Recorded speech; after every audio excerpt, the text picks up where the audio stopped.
Cantinho da Fé, eu vou falar sobre uma questão muito interessante que você pode estar cometendo e isso pode estar causando danos em você mesmo.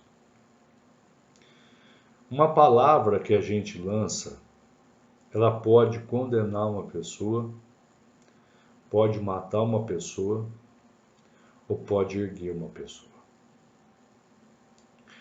Então, a passagem de hoje encontra-se em Mateus 15, 16. Lógico que os fariseus, eles procuravam motivos para condenar Jesus de todas as formas possíveis.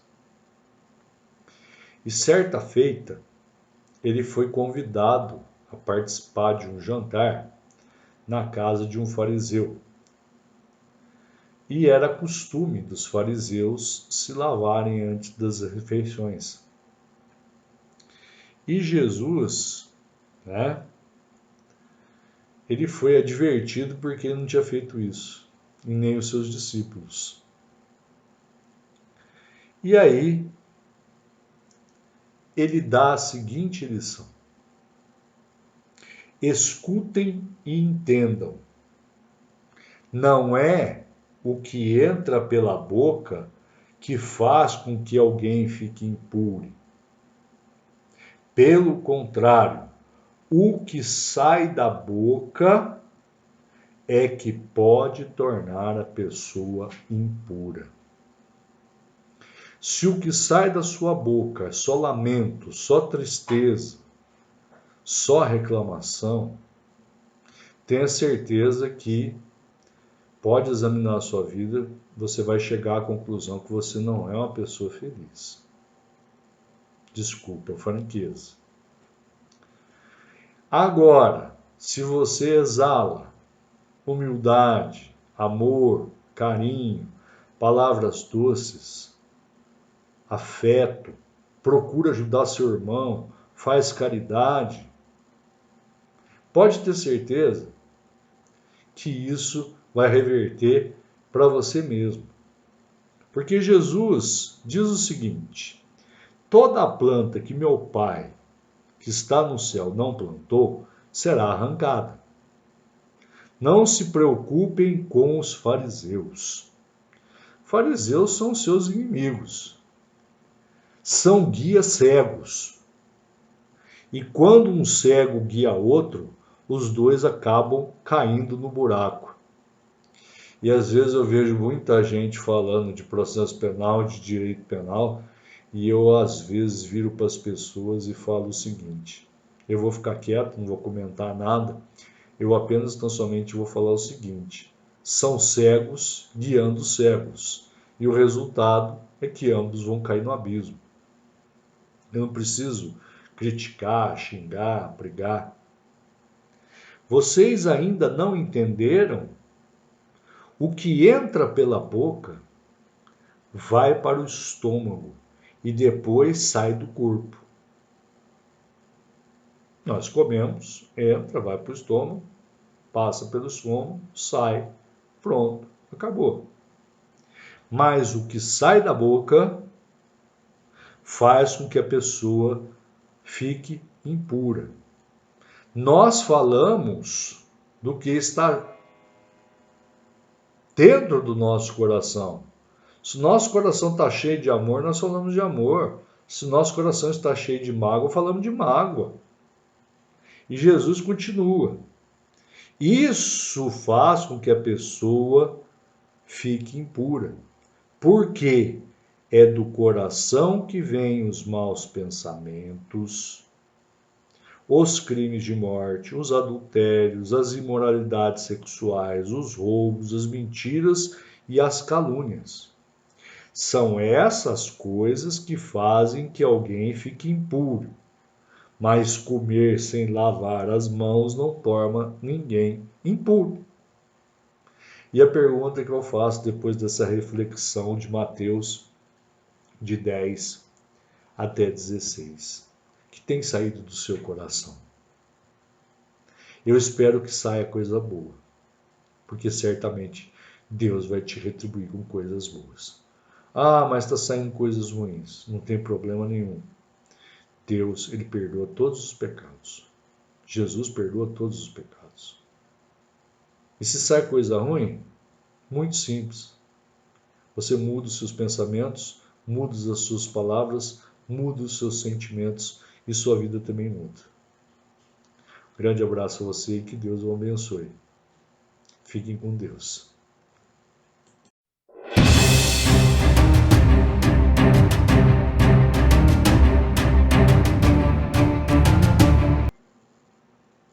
Bom dia, boa tarde, boa noite a todos os assinantes e seguidores do canal, em especial a você que me dá a honra de me acompanhar hoje. Se você não é inscrito no canal, me dê o privilégio de ter a sua inscrição para poder fazer parte do nosso canal, que é um canal voltado para os alunos, para os profissionais do direito, no sentido de ampliar o conhecimento jurídico, debater ideias, citar jurisprudências, enfim, um canal voltado para toda a coletividade do mundo jurídico. O tema que eu escolhi hoje é o tema chamado embargos infringentes e de nulidade que estão previstos em nosso ordenamento jurídico processual penal.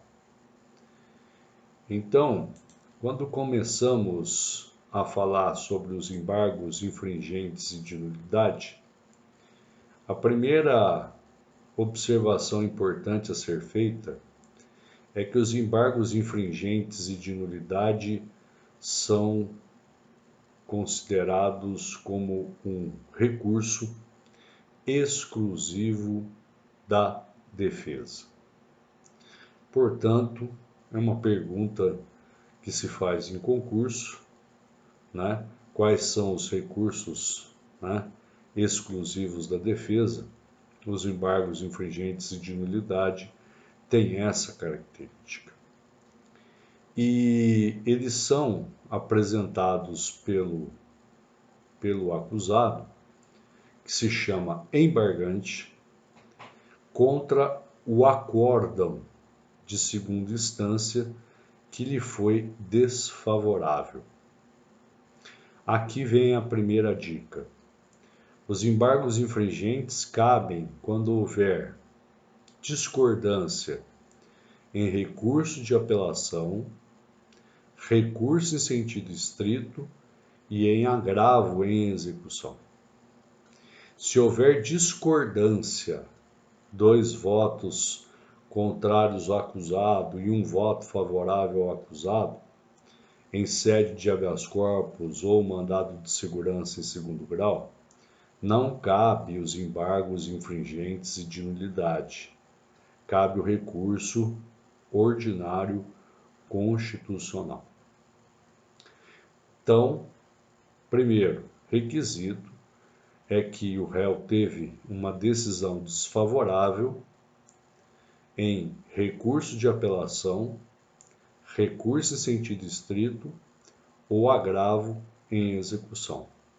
Cuidado, porque se a decisão for desfavorável em habeas corpus ou mandado de segurança, o recurso cabível é o recurso ordinário constitucional. Em segundo lugar, é necessário que a votação não seja unânime. E, não sendo unânime, que essa questão seja desfavorável ao acusado. Quando falamos dos embargos infringentes e de nulidade, nós temos que ir na palavra, no recurso, para saber o que significa a palavra infringente e o que significa a palavra nulidade. Quando nós fazemos uma peça processual, nós dividimos essa peça processual em preliminares e mérito. Matérias preliminares são aquelas matérias inerentes a nulidades processuais e causas extintivas da punibilidade. Esta é a extensão da palavra nulidade. Já a palavra infringente é tudo aquilo que não se refere a nulidades do processo ou causas extintivas da punibilidade, como, por exemplo, falta de provas, causas excludentes da ilicitude, benefícios prisionais. E o que acontece? Quando o recurso de apelação ele sobe para o tribunal, ele é distribuído e ele chega a uma Câmara. Nesta Câmara, nós vamos ter 3 desembargadores. Então, o primeiro desembargador é chamado desembargador relator, o segundo desembargador é chamado de desembargador revisor e o terceiro desembargador é o terceiro juiz. Quando não há unanimidade, o que acontece? A defesa pode ingressar com pedido de embargos infringentes e de nulidade.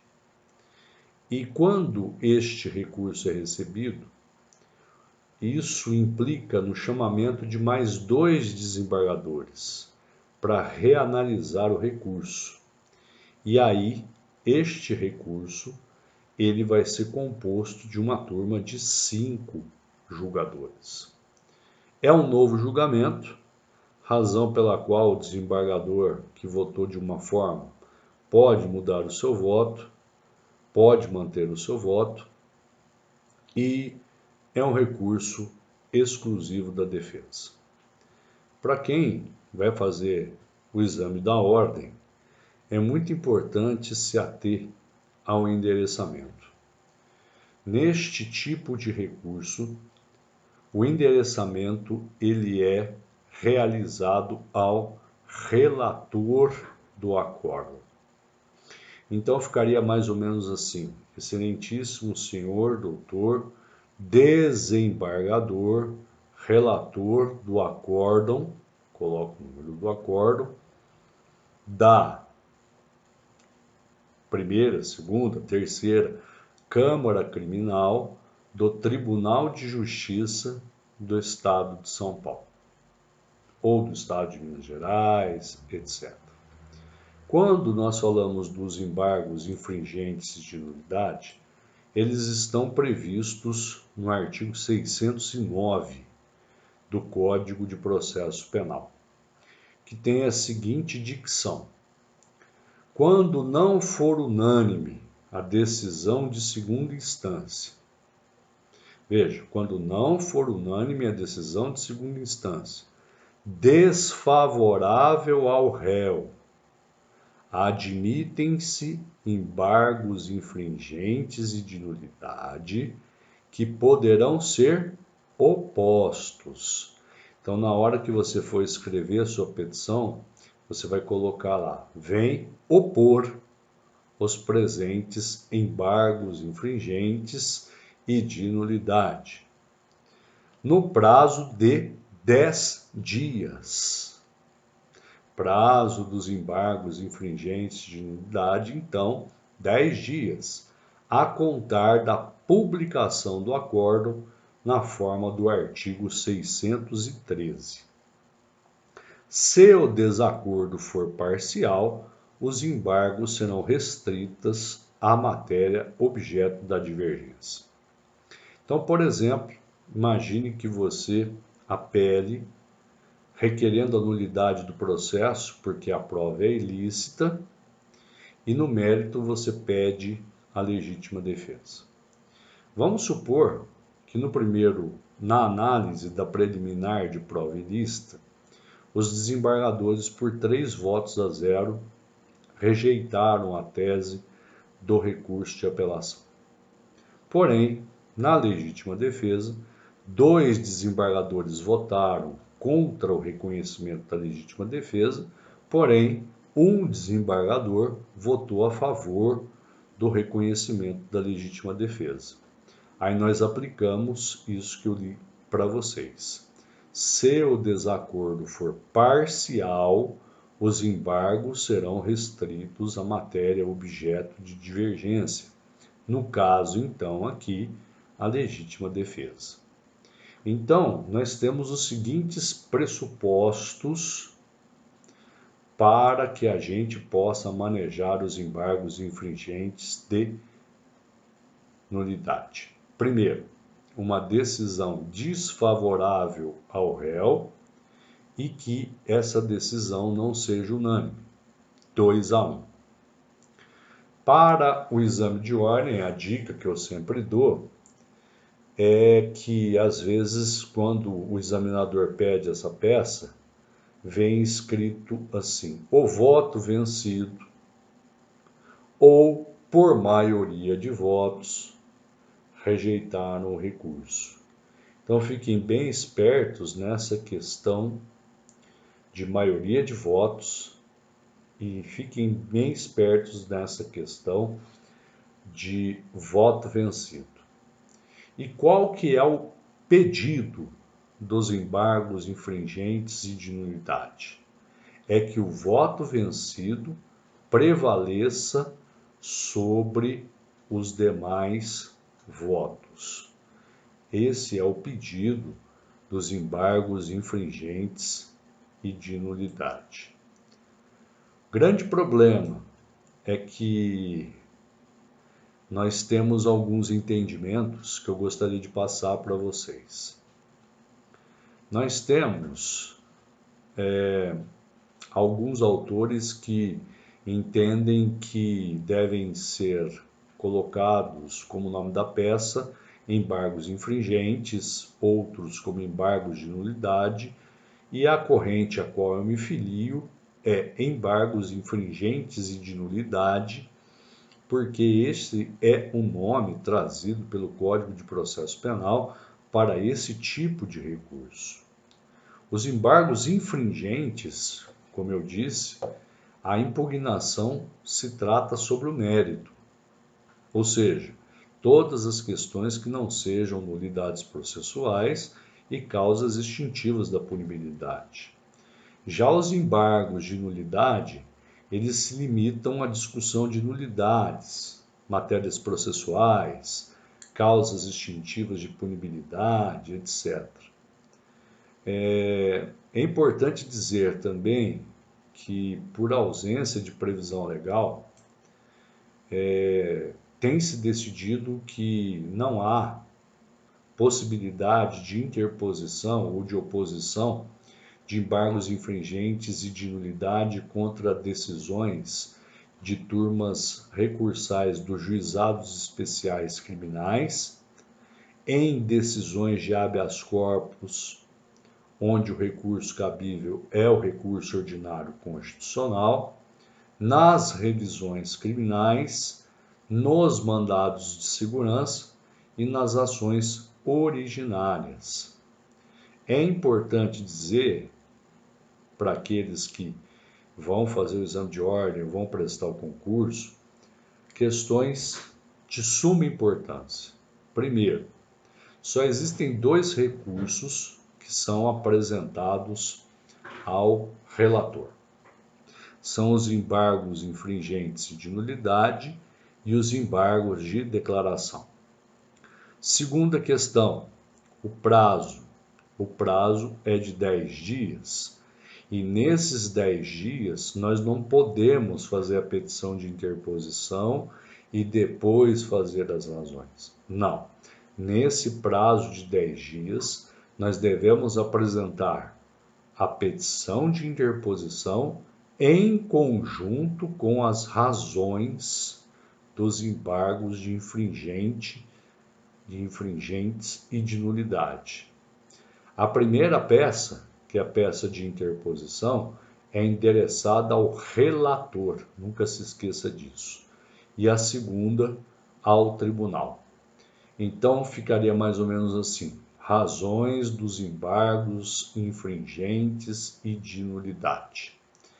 Terceira colocação, pedido que o voto vencido prevaleça sobre os demais votos para a finalidade de reconhecer a nulidade, reconhecer a prescrição, reconhecer a causa excludente da ilicitude, reconhecer a falta de provas.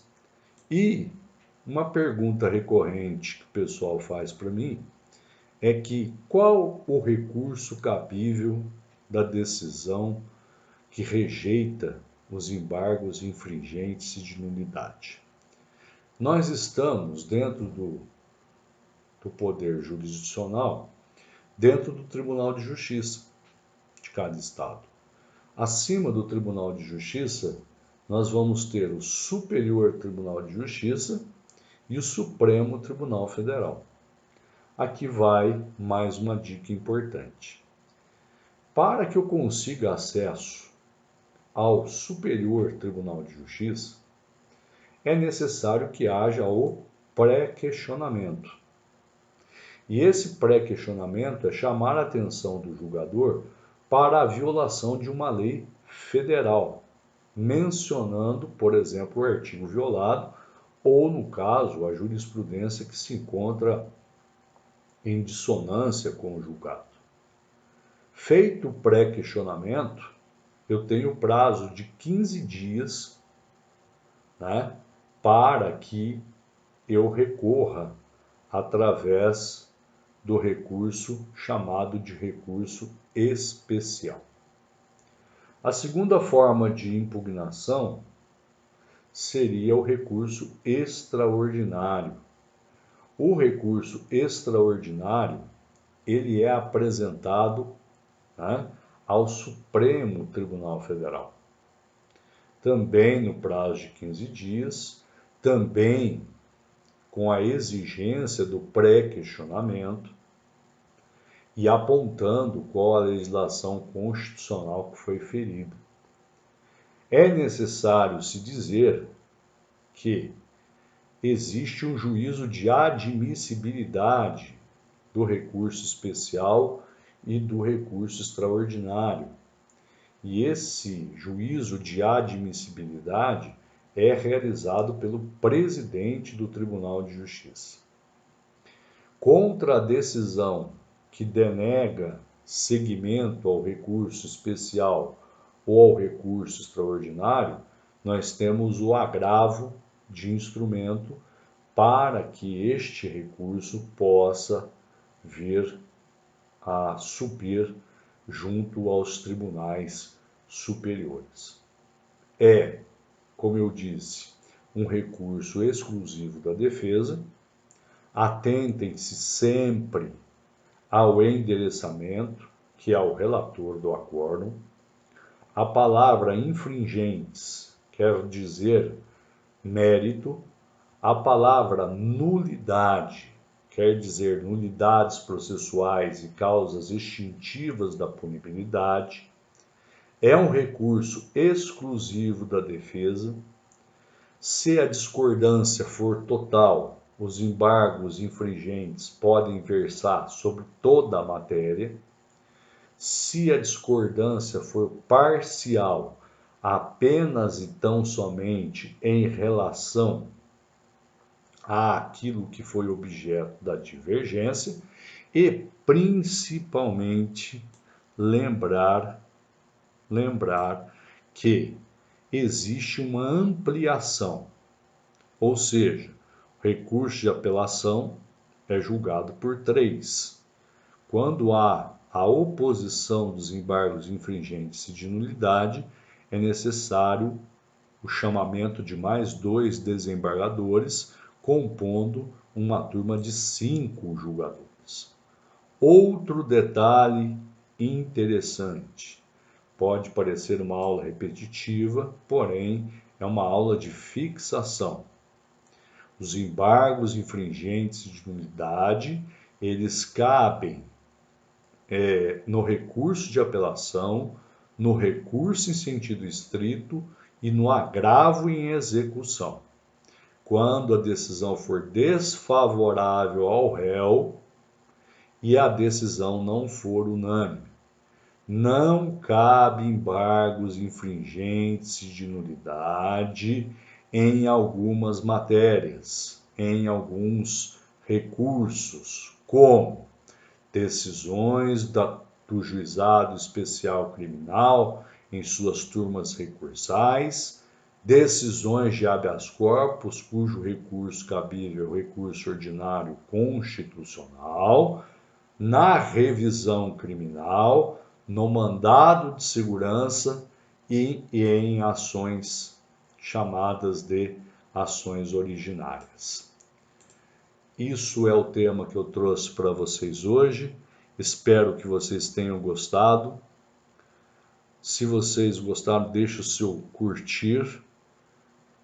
Eu gostaria muito que vocês se inscrevessem no meu canal. E muito obrigado e espero ter sempre vocês comigo nas nossas aulas de direito penal e de processo penal. Grande beijo no coração de cada um de vocês.